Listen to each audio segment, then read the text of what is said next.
We continue celebrating Black History Month and to those who have made an impact on our community. KCBD News Channel 11 Sydney Lowther spoke to a former educator about how she has paved the way not only for her students, but for future educators as well. There were two water fountains. There was one that was up about like this and one about like this. And so I got a drink of water and my mother slapped me. Margaret Randall grew up in Texarkana in the 1950s during racial segregation. And she told me that water fountain said white only. That was my first time to have cold water from a water fountain.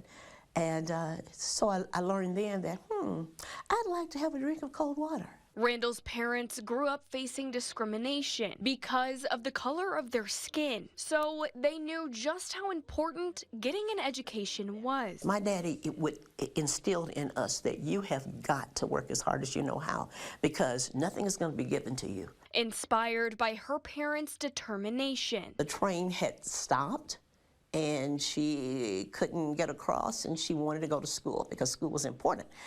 So she decided that she would crawl under the train. Randall graduated from a segregated high school, then Texas Women's University. She moved to East Lubbock in 1972 and began her teaching career. She says she wanted to make sure her students knew they were enough, no matter their economic status or color of their skin. I tried to make sure that the children knew that your way out of poverty is your education. They would say, white people go to college. And I'm saying, you don't have to be white to go to college.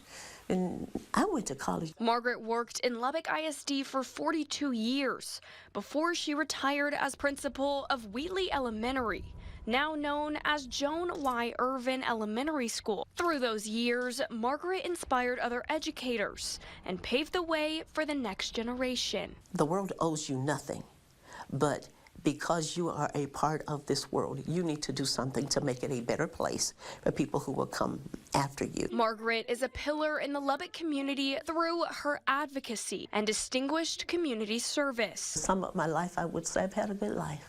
I don't have any regrets. Sydney Lowther, KCBD News Channel 11.